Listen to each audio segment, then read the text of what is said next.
Hello, everybody. For those of you who do not know me, and my name is Wang Ye from computer science. So today, this is the very last talk. Of course, audio is certainly not the central topic in the computer science department. Nevertheless, audio is something interesting, especially if we are talking about audio plus. So, and for the formal introduction of Professor Juan Bello, you can read, of course, from the announcement. Let me actually have a very informal introduction of him. Professor Juan Bello is a professor of music technology, computer science and engineering, electrical and computer engineering, and urban science in New York University in North America. His bachelor's degree is from University of Simon Bolivar in Venezuela, in South America. And then he did his PhD in Queen Mary University of London in Europe. And one thing connected us is the community called Izmir. Has anybody heard of Izmir? Can you please raise your hand? All right, okay. And he was the Izmir 2016 general chair, and I was the general chair in 2017 in NUS campus, but not in the main campus in Singapore, but in our relatively small campus in Suzhou. He did not manage to make it that. So that's why I told him, okay, we will actually find an opportunity to invite him to Singapore. This is his very first visit to Singapore, and I'm very excited to hear what is his newest research in Audio Plus. Juan, thank you. The floor is yours. Okay, thank you so much. Yeah, can you hear me fine? Everyone? Yeah? Good. So, thanks for making it this far. I'm closing the event for today, and great talks before, so lower your expectations a little bit. Also, it's 3:30 in the morning in New York, where I'm coming from, so be kind. So, yeah, as Ian mentioned, I'm a professor at New York University. I have a distinction, I think, of being the only music professor in the Computer Science Research Week.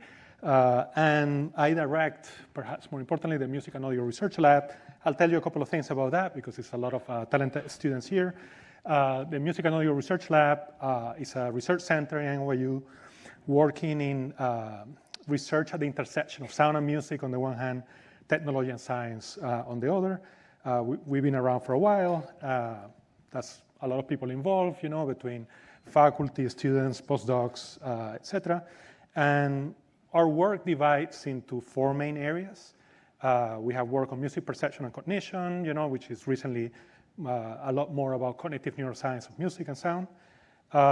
We have work on immersive audio, particularly for interactive systems, and a lot of work on AR and VR. We have, of course, work on technology for creativity, particularly music composition, performance, and learning. And the work I'm going to be talking about today in what we call machine listening, which has components in music, in general sound generation, etc. So let's focus a little bit on that. I'll mention some of the work we do, not everything. Just that what is relevant for the points I want to make today.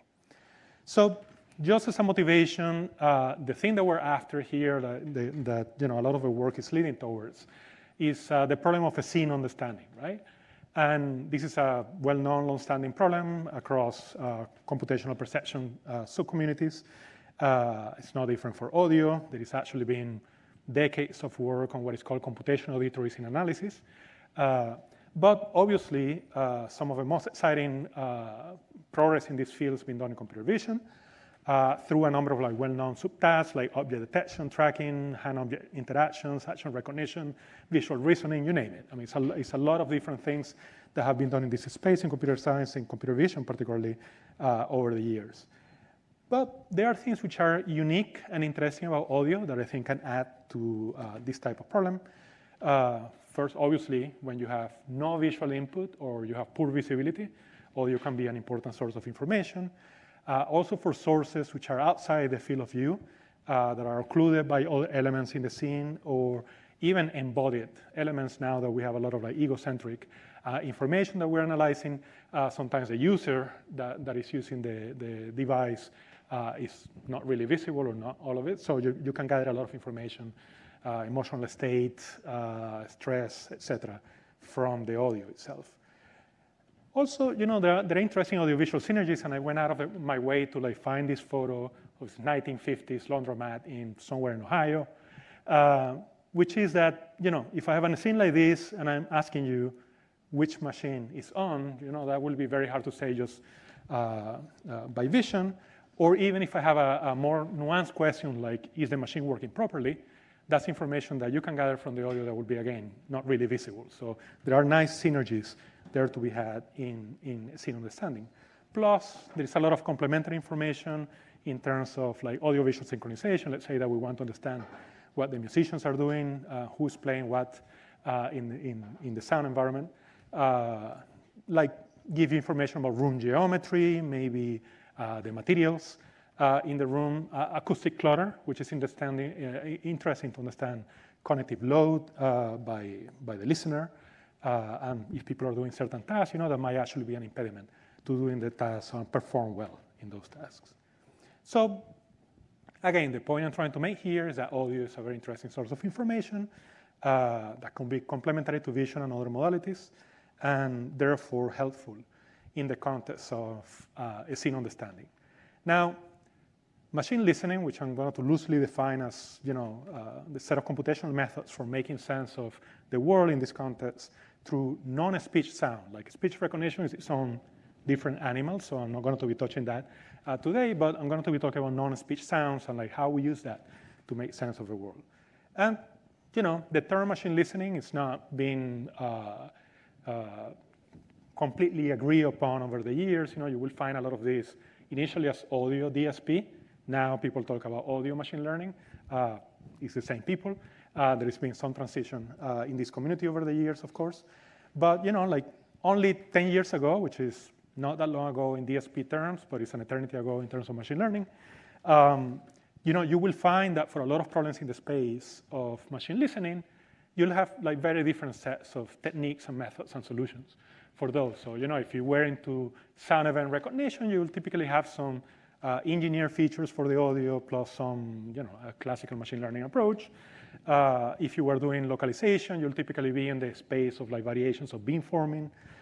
If you were doing source separation, you know, people will be doing ICA, NMF variations, etc. Right?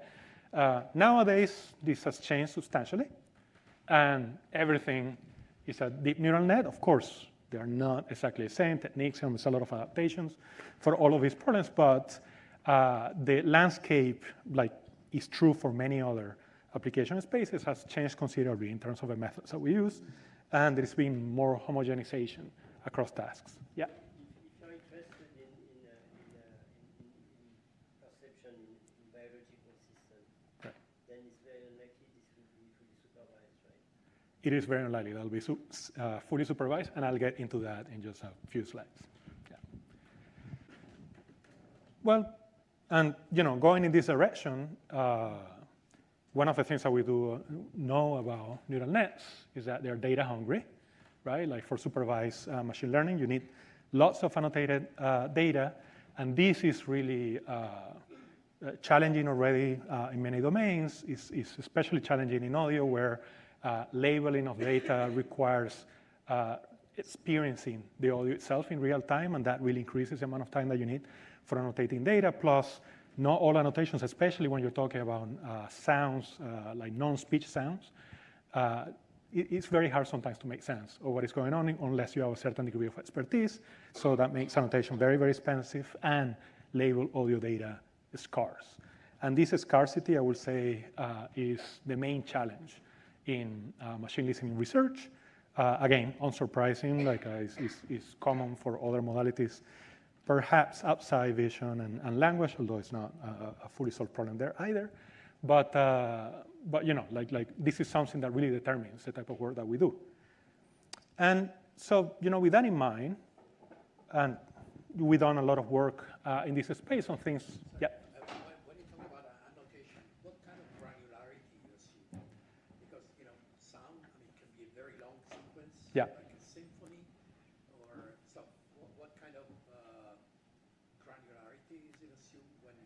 Yeah, I mean, it depends, right? So a lot of work is out there on like what is called like audio auto tagging, right? And that will typically be describers for an entire signal, right? So that's relatively simple to collect.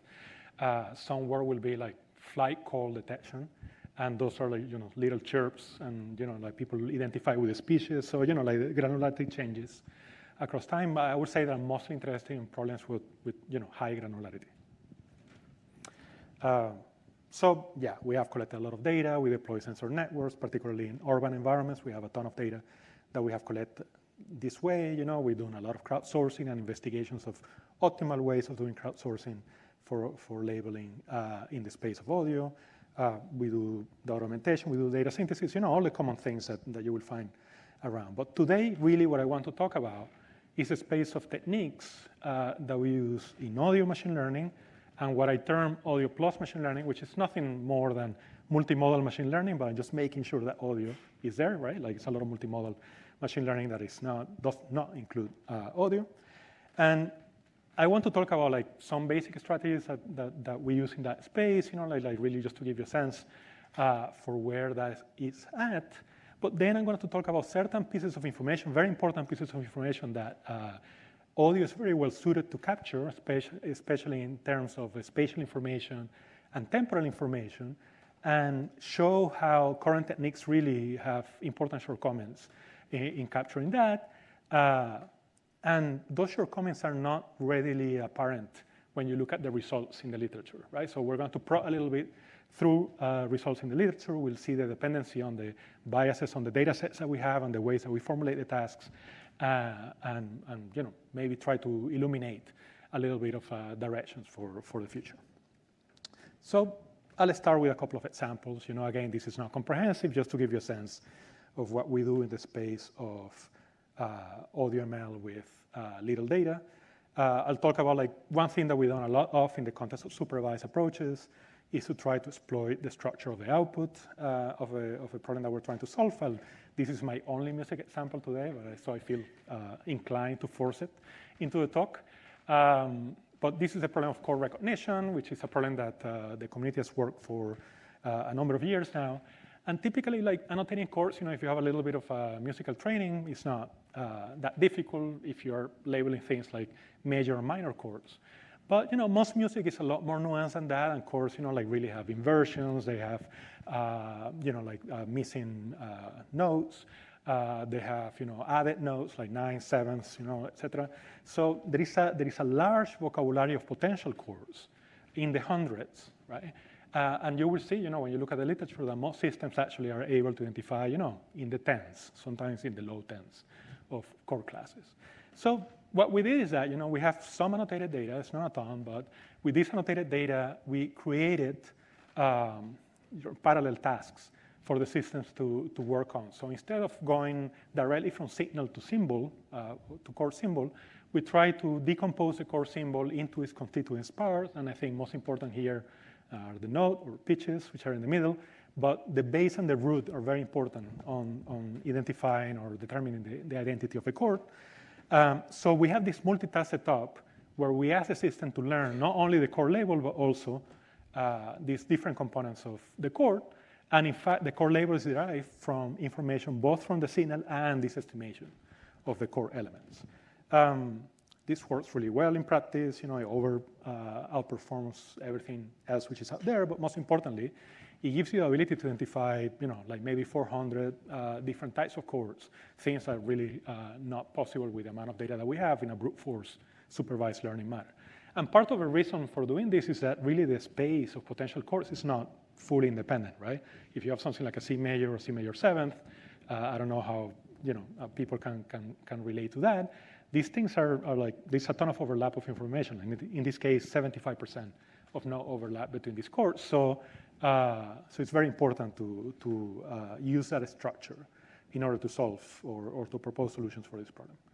I'll give another example, it's completely unrelated domain, in bird species identification from flight calls. We basically just leverage what we know from biology in terms of the organization of different species into families and orders. And we use that to create hierarchical multitask systems to identify different species, which generally improve performance, and improve performance for a hierarchical system, improve performance against specialized systems to identify each one of the hierarchical levels, which is great. But even more importantly, especially if you want to use this for biological analysis, and we did a lot of this work in combination with people in the Cornell Lab of Ornithology for monitoring bird migrations at scale. And so it was very important that there was a certain degree of confidence that the output made sense in terms of the ornithology of the problem. And what we found is that by imposing this kind of a structure, you will have some graceful degradation of performance, right? Like your errors will tend to make sense, like a species that are part of the same family will tend to be confused more than outside their families. You can even use some post hoc processes to enforce hierarchical consistency. That gives you a lot of an increase in performance. Again, this is done with relatively small data sets, so it's very important to use the structure of the problem to improve on that. Okay. Now, but most of the work in the community and in our lab in this space has been done in the context of exploiting the structure of the input, right? And of course, that is mostly done in the context of self-supervised learning. I'm not going to, this is a great audience that probably don't need me to define this too much, but I just really want to emphasize the fact that in self-supervised learning, you really exploit a structure of the input to generate, sort of like pseudo tasks that you can use for training, right?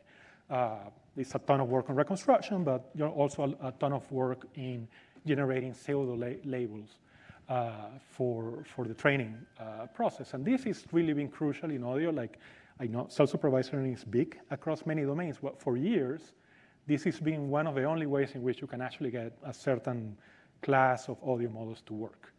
And this is an area that we devoted a lot of effort on. And I just want to, again, show an example of like audio-only self-supervised learning for you to get an idea of the kind of strategies that we've been using. This is work that we've done with urban noise pollution. And in this work, we actually collected, like over 100 years of audio at different locations in New York City, over a period of about 5 years. So we have a ton of data. We have no labels or very few labels for that data. But one of the things that you can know from urban processes, including noise, is that they tend to be cyclical, right? And they tend to be repetitive at a certain scale. And you have, like things change over the course of a day, hour by hour, in ways which are, again, repeat a little bit from day to day. Things change within the week, where you have very clear patterns of differences between weekdays and weekends, and even within the weekdays, you see some clear changes over the week. And then, it changes, at least for a city in the Northern Hemisphere, like New York, it changes, from month of a year to month of a year, right? So you have multiple scales at which you have these cyclical or pseudo-cyclical patterns. So what we did here for self-supervised learning is that we actually train a network to predict in which part of each one of these cycles at multiple scales is the sample from, right? And we don't want it to be too sensor specific, so we actually tell the network what sensor is the data coming from. But we try to enforce, well, like give us an estimate of, what time, what day of the week, and roughly what month of the year this happened. And by doing this, we actually can learn some really interesting, robust features, that we can use them for a bunch of other tasks. In fact, we have shown that at the time, this was performing, at the level or slightly above the level of state of the art. These things have since improved quite significantly using other approaches. But we thought it's very interesting, and this is a very peculiar kind of a structure that we exploited because of the nature of the data we have. Again, this is large acoustic sensor networks, so it comes with these peculiarities that we exploited here. Okay, that's just one example. Again, there are many other things that we could talk about. But really, where this has been used the most in the context of audio is in multimodal setups, right? particularly audio-visual setups and audio-language setups, and the three of them combined too. So I'm going to talk about 3 examples in this space. One we call OpenL3, Wave to Clip, and some work on localizing visual sounds. All 3 of them have in common the fact that we poach approaches from the computer vision community, right?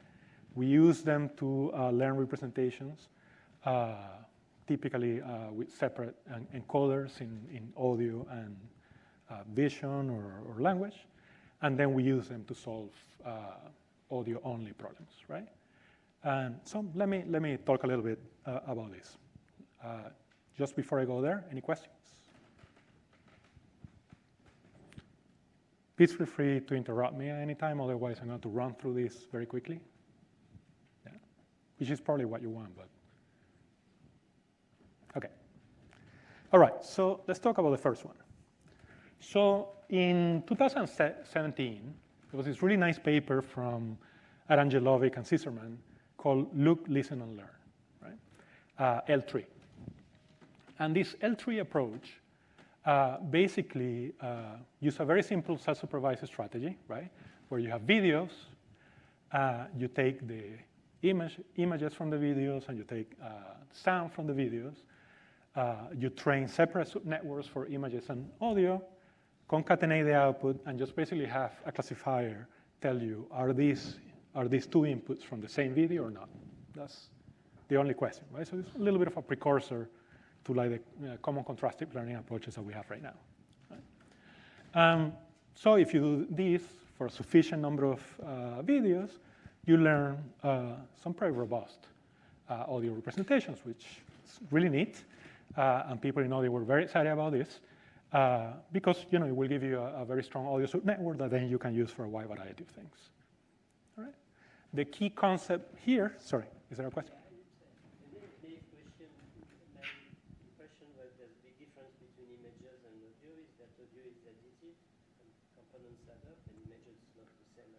Yeah. So does it make sense to have the same models for both? Well, a lot of audio work is done using spectrogram type inputs, right? So it's already somehow like summarized in terms of an image, with different structure than you will find in natural images, but there is a lot of things that were, at least initially, in audio transported straight from computer vision, and they work. Like, we even have the ridiculous case where at some point some of the best performing models were just computer vision models that were fine-tuned a little bit with audio, and then they work really well. So there is a lot of that. Obviously, computer vision being a much larger, advanced research field, there's always been this sort of like relationship of borrowing techniques from there. But yeah, acoustically, it makes little sense. I agree. Okay, so the key concept here is the concept of audiovisual correspondence. And I really want to draw your attention to this because this question of like the thing I'm training the network with is to make sure that things that correspond to the same stimuli, right, or the same stimulus are brought together, right, and other things are kept apart, right? We're looking for things that you see and you hear and they correspond. And that's very important because this is going to really shape a lot of the capabilities that these things can do in the context of audio, all right? And will shape a lot of the understanding of the computer vision community as to whether things work or not, right? But this is the happy days of this relationship, so we did this. One of the things that Arangelovic and Scissorman didn't do was to release code for L3. So we went ahead and we re-implemented the approach. We call it OpenL3. And in the process of doing that, we just basically start to look at some of the design choices, and we say, well, it really makes no sense to use linear spectrograms if you're doing convolutional networks, so why don't we use a logarithmic or semi-logarithmic spectrogram? Then, we look at things like, do you need all this data to train the model? Can you use less? Will you get the same results? Which is, the answer is yes. Then, we have this very peculiar problem that we were curious about, which is that A lot of the data that we have is mostly YouTube data, right? It could be, a good chunk of that data, there are music videos, right? So, and these are naturalistic music videos. They are not like commercial music videos where there is relatively little correspondence between what you hear and what you see. But these are naturalistic videos, so when you have people playing to the camera, you have a very strong correspondence between what you see and what you hear. And a lot of it is environmental, right? So like natural sounds in the real world, and video accompanying that. So we wanted to know, if you train the network on the music subset and testing music problems, or in the environmental subset and testing environmental problems, will it work better than, crossing the training sets, is domain relevant in this context. And like the really interesting result that we got is that it's not. No matter what you did, training on the music set was always better. Or a little bit better, or like at least the same, right? So these three sets of results here are for environmental sound tasks, right? Urban classification of a number of like different natural sounds, and I guess which is general purpose sound classification, right? So these things are not music related, and yet in all cases, the networks trained with music, right? Which are in, I don't know what color you see that, like orange, pinkish.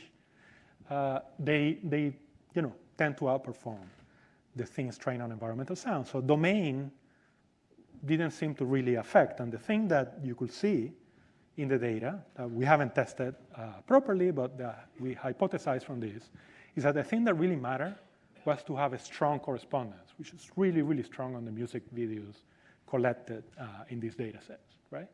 So it's a counterintuitive result, but it actually follows from the main assumption behind these kind of approaches, the one of correspondence, right? But that brings some questions, right? So like when you do this, when you do correspondence, what information is privileged and what information is discarded, right? And I'll get to that in just a second. Anyway, this approach it's been around for a little while now, like because we made it open source. It's widely used as a baseline for a bunch of problems. A couple of years ago, there was this large benchmark of audio classification across multiple domains, just to try to benchmark different representation learning approaches out there. And OpenL3, 5 years after the fact, still came up as a very strong across many different types of tasks. So good. It's a good tool, which made us at the time, and I think many people in the community, not really ask ourselves deep questions about what was going on. Now, let me move to the second piece of work, which is repeating the same trick, right? So poach an approach from computer vision. In this case, CLIP. How many people are familiar with CLIP here? A few. So CLIP stands for Contrastive Language Image Pretraining. Basically, the approach, which is roughly described on the left-hand side of this figure, is that, like we did before, we take a pair of information that comes together, in this case, a text description of images or videos. You encode separately the two modalities, and you have some projection layers, and then you use contrastive learning to try to bring things that correspond closer to each other and things that don't correspond farther together. But then this was done with a ton of data, like really, really large amounts of data. And of course, it leverages the explicitness of the language representation, right, in order to get some interesting, nicely organized feature space, right? So what we did was super simple, is that we took the image encoder from CLIP, we froze it, and we used it to train an audio encoder that will project to the CLIP space, right? So some form of knowledge distillation from image or image language space to audio, right?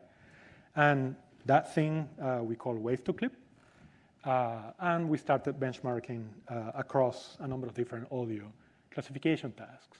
And again, the results were quite promising at the time, really very good performance across a wide variety of tasks, better than models that were trained with huge amounts of label data. Like the largest collection of label data is called AudioSet, that was released by Google some years ago, and that some models trained with AudioSet underperform these sort of like clip distillation approaches, right? So it's fairly interesting. We did this, very happy. Since then, direct audio language training, right, has outperformed these kind of approaches, and there is a well-known approach called CLAP, which is kind of like the dominant approach now in that community. All right. Any questions in the back? What's that? What does that mean, direct audio language training? Yeah, so what we did was that we took the thing that was trained in image language pairs, and then we basically train an audio encoder to project to that space, right? But here, what they're doing is that they're taking audio language pairs, and they are training directly to project into that common space, like the same way that Clip did, but in this case, instead of images, with audio, right? I presume you would need quite a vast amount of data for that. Yeah, that's a problem. Yeah, and that's really the crux of the issue for many of these things. Any other questions? We're getting close to that beer. Yeah? But I need you to help us to get through this, so please ask away. All right. So one of the cool things about this approach is that you could also use it for generation. So this is, I'll say, old school generation from a few years back. Now, we have much better things that we can do. But, for instance, here you could take some text input and generate images from that. You could take some audio inputs, and they're a bit mysterious and fuzzy, but you get a sense of the concept that they're trying to describe, right? And I can show you some examples. It's just fun to look at them. Tell me if you can hear this. Yeah. So from that sound, we generate that image.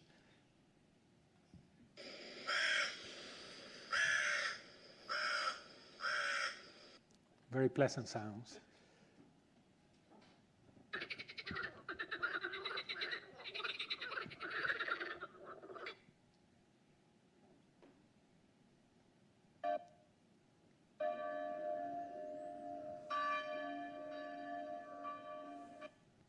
Which is quirky because it captures the church, but also puts like, what is it, like clarinetist? I don't know. It's a little bit weird. How it came to that connection. Again, these are relatively small data sets, so there is a lot of quirks to generation. But like theoretically, the model, if training large amounts of data, could do this as a byproduct of the process, right? And sorry, this is just putting it all together into a video. Gives me an excuse to play some music for you.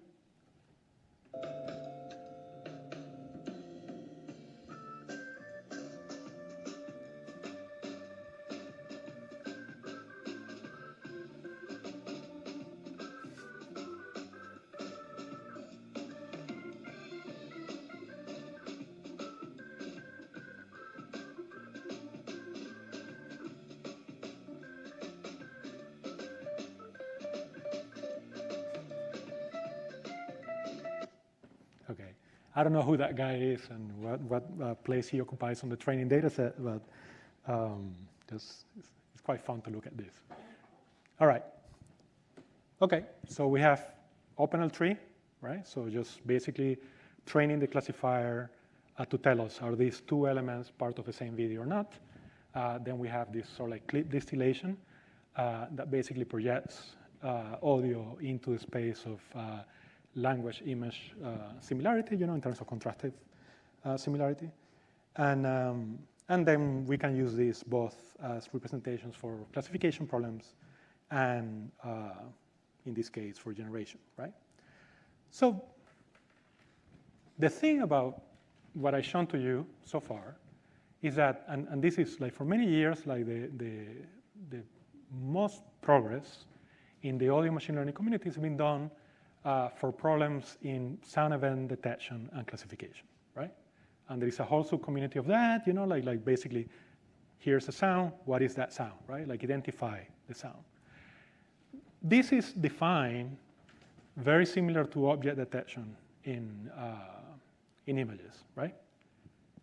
And I think that simplification, like trying to describe sound scenes just by trying to identify sources in the audio scene creates some particular biases in the choices that we as a community have made over the last few years. So how about spatial information, right? Because when I was trying to convince you that audio is an important thing to look at, one of the things that make audio interesting is spatial understanding. I mean, it's omnidirectional, right? You get things outside the field of view, right? You get things under poor visibility conditions, right? So it's interesting for us to look at spatial information, and luckily there's been a lot of work in this problem, again, led by the computer vision community on localizing visual sounds, right? So you have an image or a video, and you want to generate a heat map, right, that will localize the object in the image or the element in the image which is responsible for a given sound, okay? So I'll play a few samples here.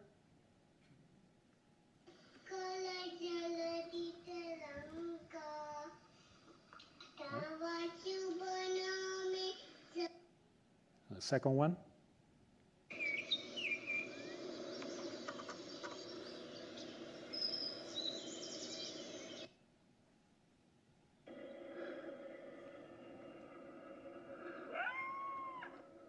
Takes a while for that one to kick. And the last one.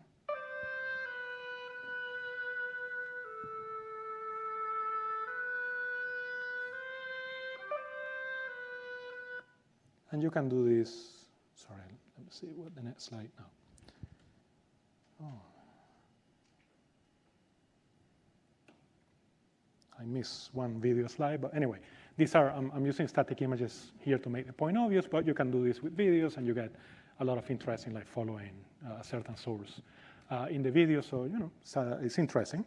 There is, at that time that we did some work on this, it's been a very interesting paper by the folks at MIT in Torralova's lab on this problem of localizing visual sounds.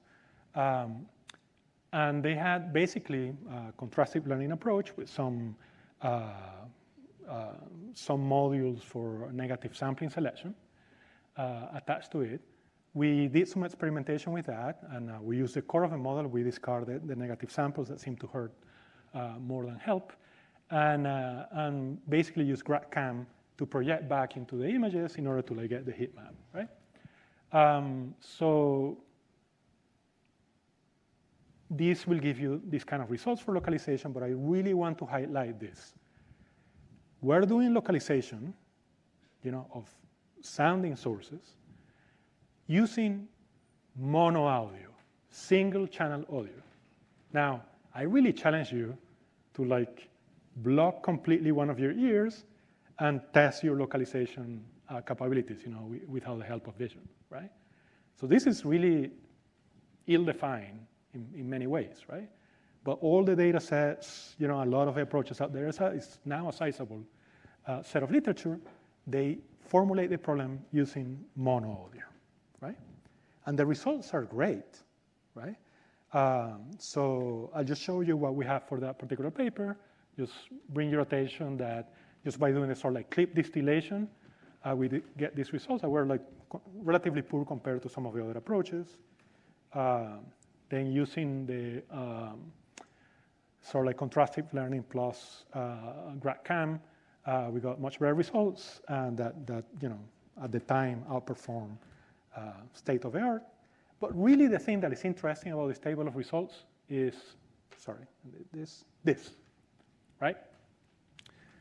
So look at the numbers for these two data sets. And these two data sets, Flickr SoundNet and VGG-SS, are the two most popular data sets for localizing visual sounds out there, right? They are like in all the papers. right? They are the common benchmark.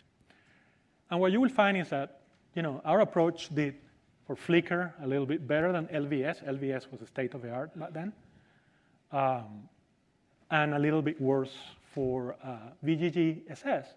But the baseline did better than everyone, right? I'll tell you what the baseline is in a moment, but it did better than everyone, right? So why?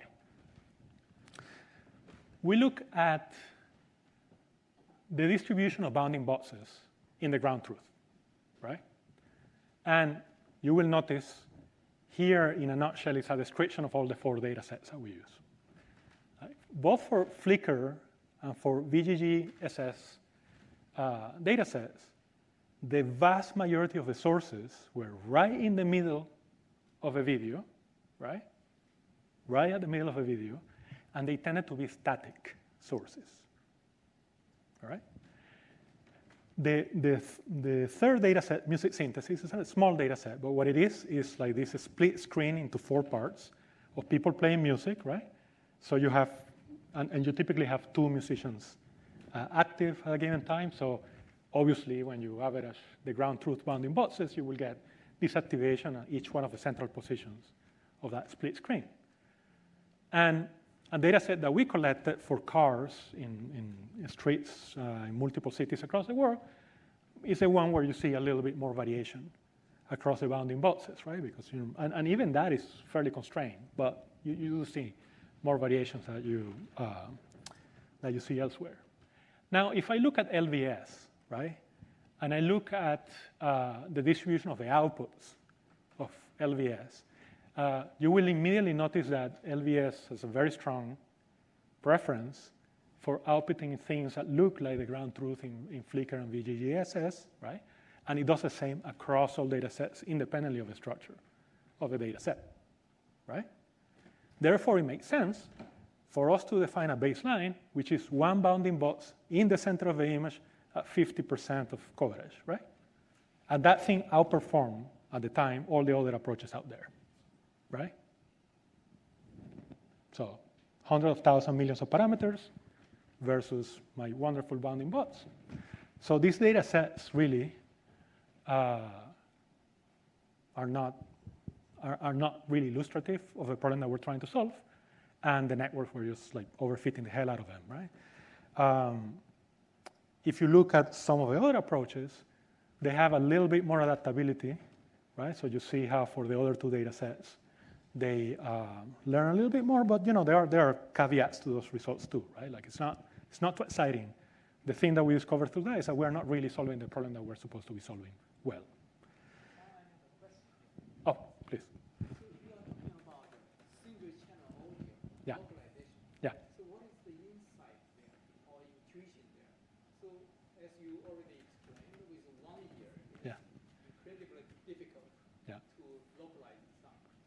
But with 1 channel of audio, what's the intuition how we could localize the sound? So just to clarify, this is audiovisual sound. So it's both image and sound, mono sound, right? And with regards to audio, the answer to the question is there is no insight and there is no intuition, right? It's just an accident of the way the problem is being formulated and the data is being collected, right? This is only applicable for audio-video combined. Yeah. This is assuming audiovisual approaches. Yeah. No, nothing about sound, but why would be an image-based localization pertinent for a person who has 2 ears and hears stuff outside of the field of view? Yeah, I mean, I remember that laundromat image that I give you. So sometimes you have like visible sources which are visible, but you don't see the sound generation mechanism. You cannot actually tell. Like an example is that if you have a parked car and you have an idling car, only from images you cannot tell the difference, right? So the intuition here will be that with sound, I can identify which one of the 2 is actually on, right? But people have some idea about the model of the spatial representation of sound in people, right? No, and that's partly my point, right? Is that all these things have been defined without consideration for those type of models. I thought then, again, staying abstracted, Yeah. I thought that musicians, when they do compose symphonies or whatever, they play with the localization of the sound Yeah. in the orchestra. So for this, I thought about Yeah, no, I mean, this is the point. Like, if you look at this from the perspective of audio DSP, there are decades of research on spatial audio, right? It's a lot of knowledge there. But it's just that the last few years have been overtaken by problems which are defined in very specific ways, and that give the impression that they are solving sound localization problems, but they are not, right? And that's kind of like part of my argument here, right? Any other questions? How are we doing with time? Yeah. How long do we have? No, I don't want to kill the audience, so yeah. Okay, I think we're good. So it's a lot of information here, but I just want to try to point a few things out for you. This is a ground truth, which is already interesting, right? Like, I don't know if you can see at the very top, but that's a clock, like a wall clock, like what people will call a grandfather clock, right? And the ground truth is the red box, right? So that's why the images look so weird, right? That's a bounding box. But that clock doesn't generate sound from its entirety, right? It generates sounds from the bells, or sort of like little gong at the bottom, and from the clock itself, right? And you see that some of the approaches pick on that, but not necessarily, right? And the ground truth is really pushing you in a very different direction to what the actual sound and the acoustics of this and the sound generation mechanism is telling you to look at, right? So yeah, I mean, we're relatively happy by the fact that the approaches that we propose, they seem to have better information, but even one of the things that we notice here is that the evaluation metrics that we use sometimes miss important things in the detection, right? So they were really biased to try to find this kind of like big object level bounding boxes, which is not necessarily relevant for sound. And this is the data set that I mentioned with traffic, right? I just want to highlight this example, which is at the very lower row here, which is, if you can see this image here, you will see that the red box is here, right? And this is a parked car, right? And almost all the approaches identify the parked car as the one generating the noise, the sound, right?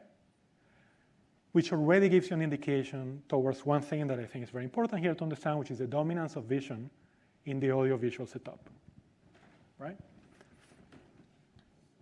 So good so far? Any questions? All right. Okay, so we tried some variations of this, and we decided to start to add movement and particularly optical flow into the estimation. So we generated a bunch of versions of systems with RGB, sound, and optical flow. But the details of those variations don't really matter. What matters is this, right? So when you add optical flow, and these are results only on the traffic data set, right? On the car traffic data set.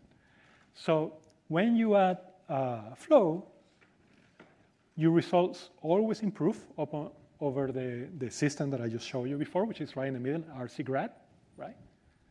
That at the time was the state of the art. And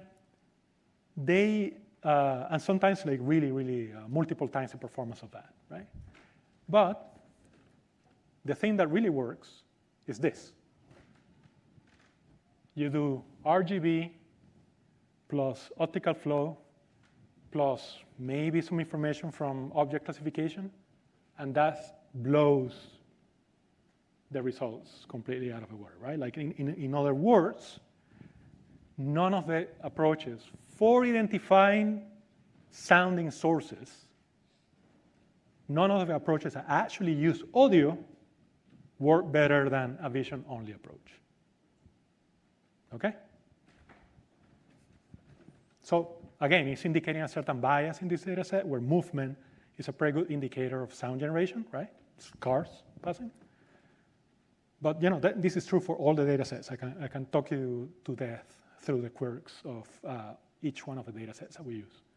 We're not the only ones to find out versions of these problems. People in the computer vision community, especially a 2022 NeurIPS paper by Moa and Morgado, they really zero in into these problems. They talk about issues of overfitting. And they talk about something which I think is very important, which is that the data sets are very small and biased, right? The systems are trained to overfit them, so these things don't generalize. All of this is done with mono audio, although that's not a topic of conversation with either of the two papers that I mentioned. But they do talk about the fact that all of these formulations of a problem, they miss the things that audio is actually helpful at, like things which are outside the field of view, right? That's really where you want audio to kick in, but none of these formulations include that. All right, so that's a space. How about temporal information? This is just a different set of experiments that we run on audio language models, right? And here, the task is typically one of like, I give you some text and you retrieve some audio that fits that text, right? So just a retrieval problem. Data sets, as was pointed out before, are really small. Audio caps, close on 2022.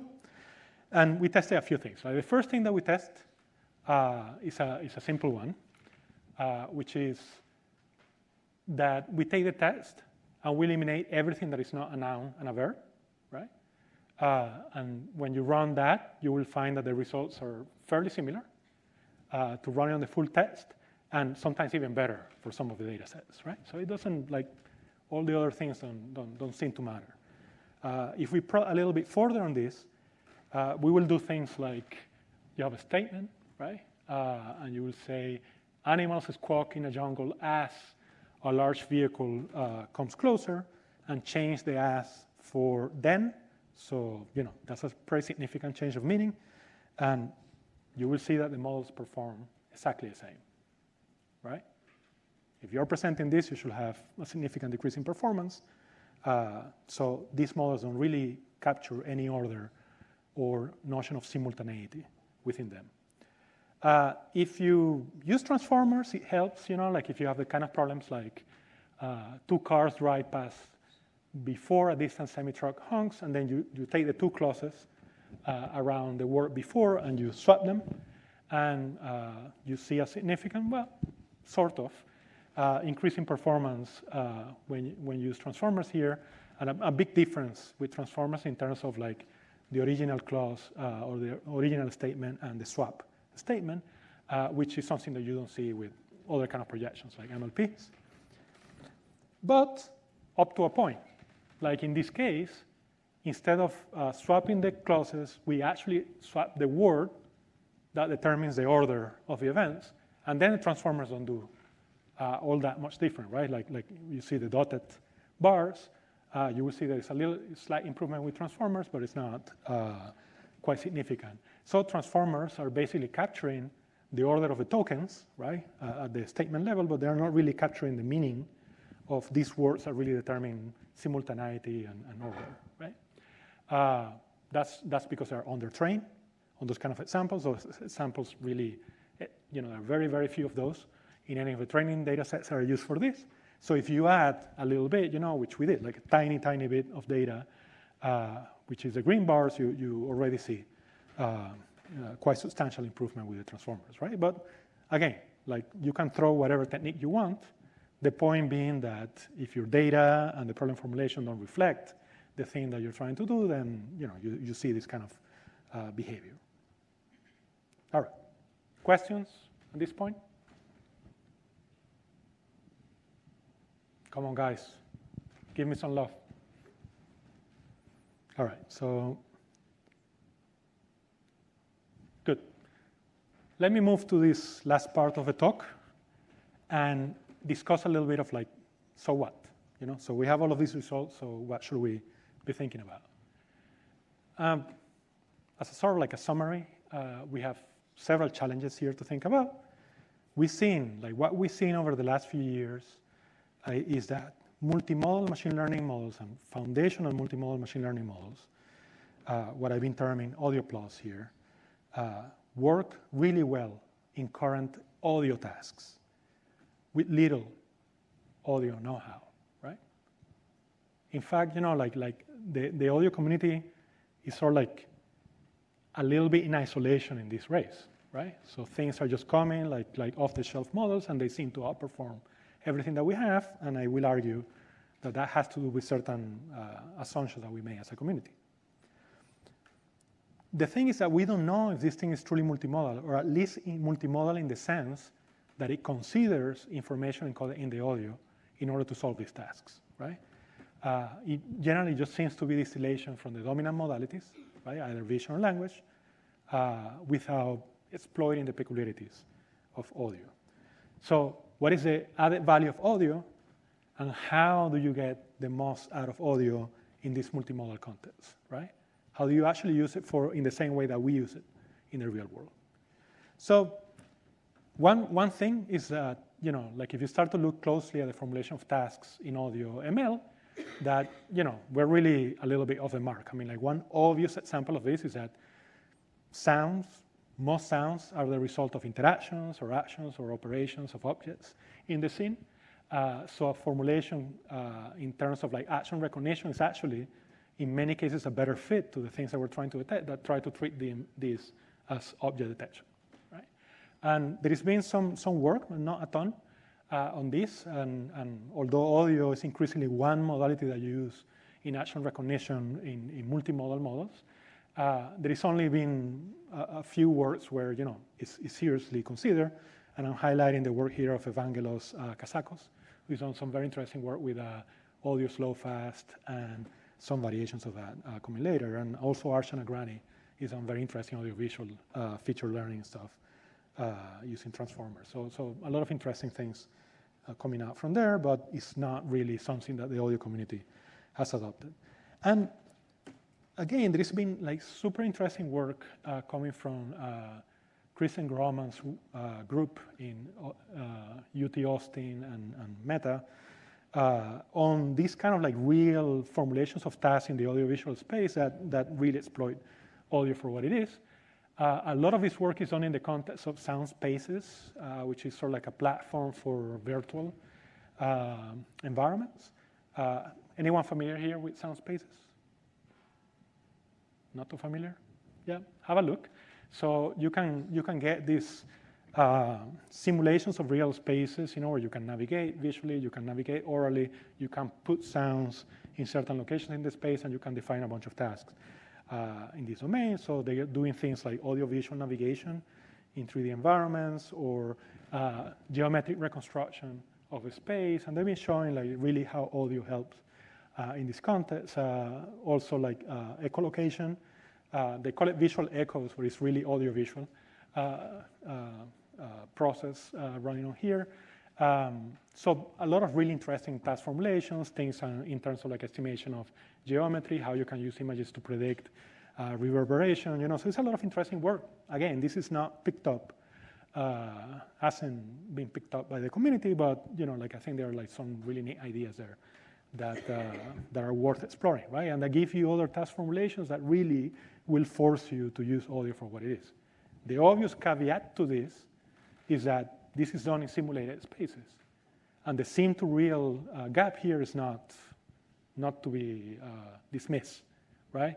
So we're far from seeing this kind of like applications in real scenarios, although they are doing like some pretty interesting efforts in that space. Not necessarily. They can do multi-channel audio. So they have, like typically in their setup for virtual navigation, they have stereo.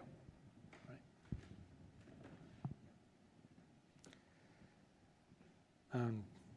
Let me just skip that. So the obvious thing that we need is more audiovisual data.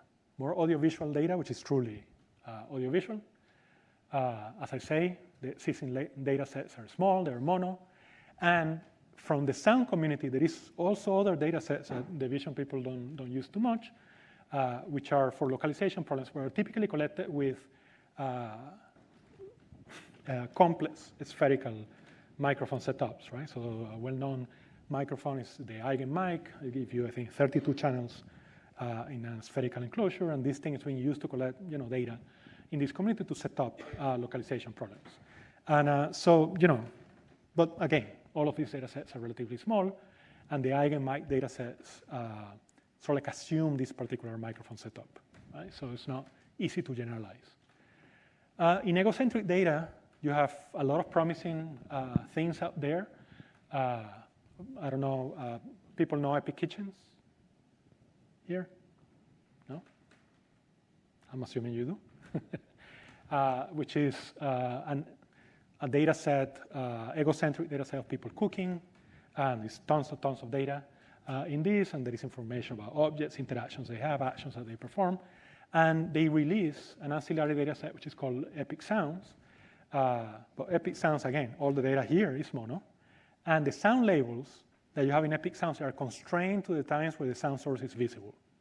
So if I go and turn on the microwave on, and then I go and do something else, even though the microwave is sounding in the background, the label doesn't exist, right? So still some work to be done to adapt that to the kind of problems that we want to look at. But all of this is very last month. Now we have EGO-EXO 4D, right? And this is an amazing data set. I don't know if people have looked into this, but here you have thousands of hours of video recordings with both an egocentric setup and an exocentric setup. So typically in these activities, you will have multiple cameras and stereo microphones around the action. And you will also have the person performing the action wearing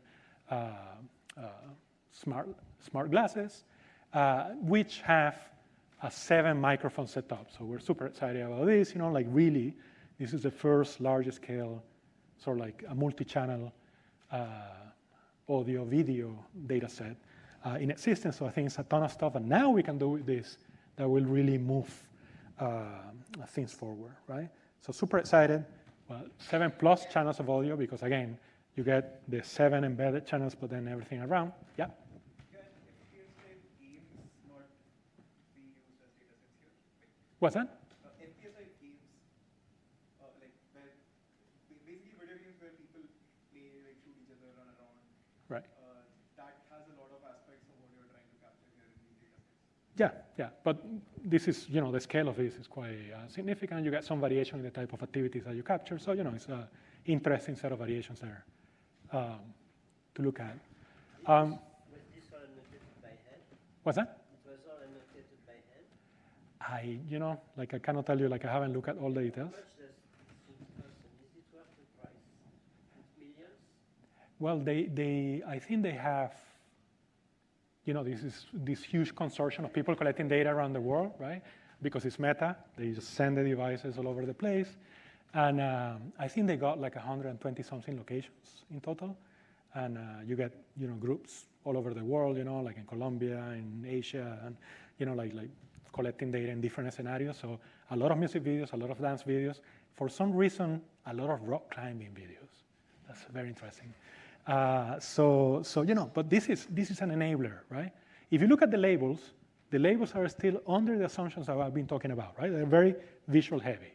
But the data itself is very rich and really, I think, opening the door for true self-supervised learning in audiovisual setups where audio information will be captured, right?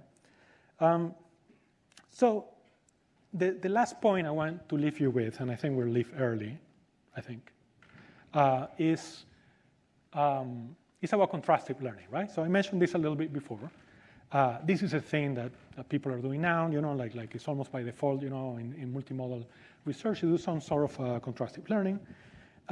But when you think about the things that make audio peculiar, really not everything can be captured by correspondence, right? Again, if you have sources which are not visible, those are not going to be captured by audiovisual correspondence, right? They are simply audible but not visible, right? So they're not captured that. If you're looking for the kind of synergies that we were mentioning, those things also will not be annotated because there is no visual confirmation of the sound. And let alone things about like geometry of spaces and like reverberation and whatnot, right? So correspondence, in this case, is a very limited, very limiting paradigm to capture synergies between modalities, particularly between audio and vision, right? But again, we've been using it as a default, and there's relatively little questioning in the audiovisual and in the audio community about the wisdom of doing this. So thankfully, there is a lot of solutions out there that can get us out of that. Like for years in multi-view computer vision, people have been doing this disentanglement of representation across different views and the things which are shared, which is an obvious paradigm for us to assume here, because then you'll have an opportunity to capture things which are unique to each modality and might be complementary in understanding the scene. There is some examples here not so long ago for doing this with images and text, right? And get information which is unique to each modality that might, even the structure of the disentanglement give you some interesting information here. But some of the most exciting work has been done by Louis-Philippe Morency and his team in CMU in factorized contrastive learning approaches. And I've been doing a lot of like multimodal representation learning over the last few years, and they have a lot of like information theory-driven approaches for doing this. But we're very interested about what they call, and I don't think this is a widely adopted term, it's called multimodal fission.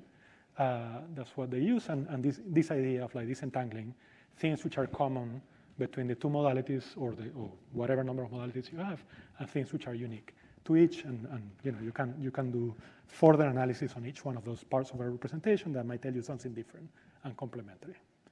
So yeah, I think that's the last point I want to make. Actually, we're doing some work now on this, and we're pretty excited about changing paradigms in the learning space. And now that we have a lot of data and these ideas, like hopefully next talk will be a little bit more optimistic.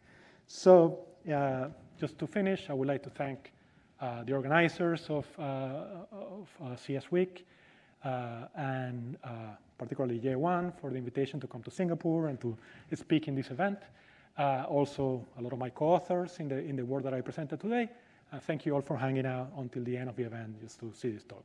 So thank you.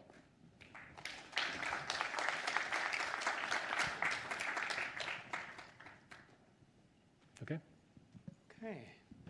So guys, if you are still have sufficient energy to ask questions, go ahead, please. Yes. When you have worked with learning audio representations, are you also trying to experiment with what kind of inputs you give to the model, the raw digital signal, or you process the signal before you give it to the model, and if you have seen which one works better? Yeah, I mean, like both varieties exist. There is a lot of work on going straight from the audio signal. There is some work going, like most of the work goes from a spectral representation, so there's already some pre-processing that you're doing. Now the paradigm that is gaining traction is it's called audio transformers, and so there is some tokenization of a spectrogram space, and that seems to be working really well. So yeah, so there is a mixture of all of those. How much do you have to sync the images and the audio together? There would naturally be some offset in the sampling between the two inputs. So Yeah. do you really have to take care of syncing them down to a very high precision, or the model can take care of some amount of offset? It can take some variation when you're dealing with image to sound, which is already a mismatch. But there is a lot of approaches now for doing video to sound, so there is a direct correspondence. And a lot of work on synchronizing those perfectly well at high resolution, so you get actually audio-visual interactions, like nuanced audio-visual interactions well. So yeah, so that is the most obvious way to do it than just static images. Yeah. You mentioned a little bit about the sim-to-real gap. Yeah. Is there any work characterizing this gap?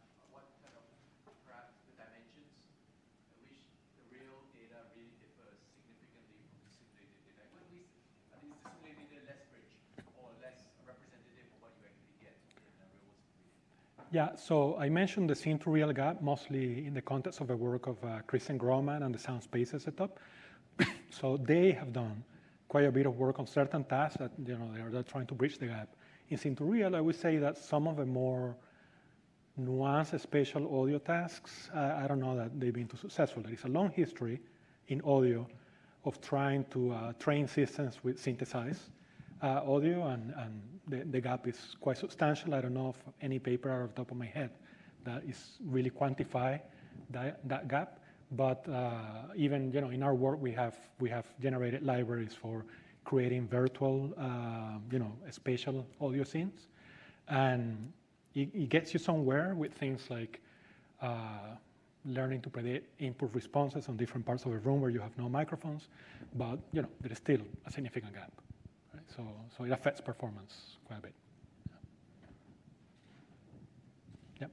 Thanks for the talk. So my question is, what are your thoughts on the use of tools like GPT-4 on images to detect the sound sources in the image? Yeah, well, again, like I think the thing that we're after here is to detect the things which are not in the image, right? That are not visible, and I think that's really where a lot of the problem lies, right? So again, if you have a 3D understanding of the scene, right, there'll be a lot of things that will be outside the field of view. In videos or depending on the type of interaction that you have, you may be able at some point to scan enough of the space to understand that. But if you want a real-time interaction, it's a lot of things that you miss out of that information, and none of that is going to be captured with these strong models. The models, LLMs have been used quite extensively now to increase the amount of data that we have for things like audio language correspondence, right? But I think when you go to problems of like real world understanding of things, there's still a big gap. So. Okay, any other questions? If not, actually, I would like to ask you a question, and because you have worked for music information retrieval for a long time, so we do have quite a number of computer science students who are musicians here. So do you have any advice to them, and what kind of research problems could be interesting? Well, so first line of advice, stay in the field. We need you. So it's good. It's a cool field. So please do the work. And if some of you are not in that community but are curious also, come in and talk to us. And just like besides general advice, I think in the context of this work that we're talking about here, and I'll give you just a little piece of information, which is like a lot of the most recent work that we're doing is in the context of personalized task assistance for augmented reality devices, right? And we're doing this for like specialized tasks like machinery repairs or paramedic procedures, so that's a lot of where the work in multimodality has come up in our lab. I didn't mention that today, but that's context for a lot of what we're doing. And I would say that space in music is very interesting, right? And the way that we define music tasks for many years in the computational community in music, again, presupposes things like, I have a sound, I just detect what that sound is. But a sound is not in a vacuum, right? It's generated by an action, by a gesture, an interaction with a physical device. And I think like actually being able to use multimodality to fully understand this interaction, there's a huge amount of data floating on the internet, in YouTube, you can find people performing everything. And I think there's an interesting space for like redefining tasks in terms of actually understanding the physical thing that produces the sound in the first place. So I'm very, very interested on how that can be used for things like music teaching, particularly, right, which is all about getting the gesture right. So I think there are interesting opportunities there which are still not capitalized. Yes. So again, naively, wouldn't it be interesting to have real tasks, like in your case, you want to assist somebody because, putting a red spot on wherever the sound is coming in the picture, Yeah. It's an esoteric task without any application. So wouldn't, if you have real application, will not it change the importance of audio with respect to vision and all that? Yeah, and I think in the case of music, it's very clear because you have an action with a specific acoustic result associated with that action. So I think there's a space where you can look at these things. And again, I don't know how many of you have learned to play an instrument, but a lot of what you do when you learn to play an instrument is practice to death, like getting the gesture right? And that's a lot of what you do with your teachers when you interact. And now that so much music learning has moved online, I think a lot of that, physicality of music has been lost. So I think it's important to try to recapture that in these kind of environments. Now, I just make a comment on the thing about the red dot. It's true for the way that we're looking at these problems right now, but you could think about problems where you have, navigation of an urban space for people with a hearing impairment, right? Where this kind of feedback will be relevant, right? Like exactly like the red dot in certain places. So I think there is a space of applications where these things matter, but you actually want to do it the right way, not just as a quirk of some weird training data set, right? So I still see a lot of use for these kind of things, and I am particularly excited about the space of technology for assistance in the context of disabilities. So I think there is a lot to be done there. Okay, your chance to have the last question. If not, let me try. Okay.